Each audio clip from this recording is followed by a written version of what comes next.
In today's tutorial, we're going to look at how to complete a product analysis. Product analysis is something that can happen at any stage of the design process. It's a task undertaken by professional manufacturers as a form of research. By completing a product analysis, we are given an insight into the workings of a product. We can analyse the way it looks, how it functions, and how it's made. These insights help us with our own design ideas and planning. Aside from this, completing a critical product analysis can prove to be inspirational. It can be a great starting point when considering our own ideas. It can also help us to eliminate certain ideas and concepts if, for example, we see something that we think can be improved upon. Practically any product can be analysed. In order to write this product analysis, we're going to be using an acronym, ACCESS FM. So what does this stand for? Aesthetics, customer, cost, environment, safety, size, function, and materials. We're now going to break each of these issues down one by one. Aesthetics. If you didn't already know, aesthetics is another word to describe the way that something looks. If you were to say, that car is aesthetically pleasing, for example, you're saying that it looks great. When we describe the aesthetics of a product, there are several different areas we can cover. For example, colour, shape, theme, and style. The use of descriptive language in this area is a must. Describing something as nice, for example, doesn't really tell us much about the product. On the other hand, describing a product as modern and trendy gives us a little more insight into that product. Customer. This is an important one, especially when you come to designing your own products. If you don't know who your target market is, it can be difficult to have a sense of direction with your design ideas. When you're describing or suggesting a target market, you can be quite broad with your groupings. For example, you could say the teenage market, or you could be more specific and say teenage boys who play football as a hobby. There can be more than one group of target market for any particular product. Cost.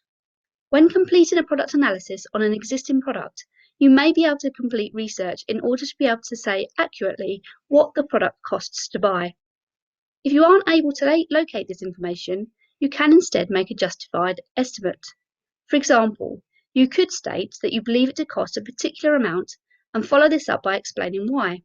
Perhaps you've seen a similar product being sold at a particular price, for example. You could also consider what it might cost to produce the item, for example, by calculating the cost of the materials. Environment. More and more, the general public are quite rightly becoming more concerned with the impact that we're having on the environment. It's our moral obligation as designers to consider how we minimise the impact we have on the environment. This can be achieved in a variety of ways. For example, the materials we use. Choosing to use materials that can be recycled would show consideration for the environment. Choosing to source materials that can be locally bought instead of shipping from overseas would ensure that our carbon footprint is reduced. Even the way that we package our goods can have a negative impact on the environment and is something we should think about. Safety. As designers, we are obligated to ensure the safety of our consumers. Products should be tested to ensure that they cannot cause harm to a person. For example, loose parts on a toy for a small child could become a choking hazard. What potential issues can you see with the product and how can these be eliminated? What tests could you perform on a product to ensure that it doesn't pose a risk to the customer? Size. Now, the temptation here might be to speak generically about the product. However, a table could be described as large, just the same as an elephant might. Clearly, there is a big difference in size between the two. For this reason, it's important that you're specific about measurements, and generally we would use millimetres in order to ensure more accuracy. Function. What is the purpose of the product? What is its job? It may even have more than one purpose. Materials. What is the product made from? Be specific about materials here. If you were to identify the materials used to make a chair, for example, and you simply said it's made from wood, this isn't very specific. There are many different types of wood, so try to identify which kind has been used. So now that we've explored ACCESS FM, why don't we give it a go? Let's look at a mobile phone, for example. Imagine this is the most top-of-the-range smartphone. Let's work our way through the acronym. Aesthetics. I would say that the design looks very sleek. Smooth edges and a thin, compact design give the impression that this is a valuable item. It has been designed in line with current trends when looking at other smartphones on the market. Because it looks quite thin and lightweight, this also helps to give the impression of a luxury item. Customer. This product could appeal to so many different types of people.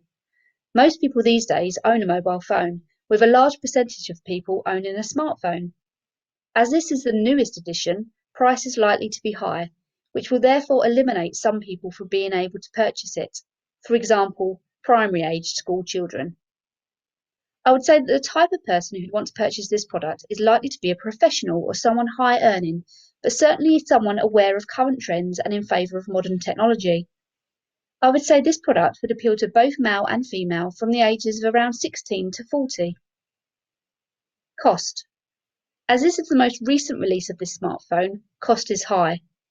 Research showed me that it would cost £1,050 to buy outright. However, if purchased as part of a contract deal, the cost could be reduced and included within monthly payments. This is probably most people's preferred method of purchase. Environment. This phone was manufactured in China. This would have been factory made and therefore would have a negative impact on the environment with its increased carbon footprint. As it needed to be shipped over from China, it again would have a negative impact. Mobile phones are generally made in obsolescence. This means it's designed to go out of date and be replaced by a newer model. It's also designed to be difficult and costly to repair. All of this is negative in terms of the impact on our environment. Safety.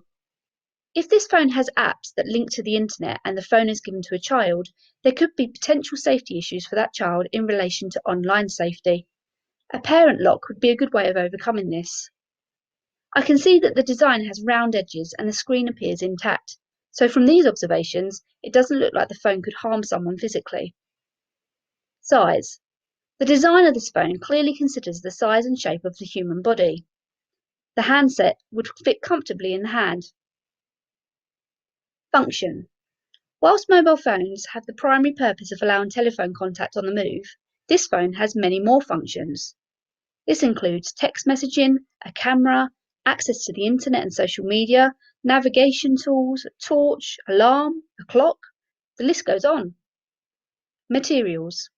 There are a range of materials used within this product, including plastic and glass for the screen. Copper is a component for part of the electronic device, which is another reason this product could be quite expensive.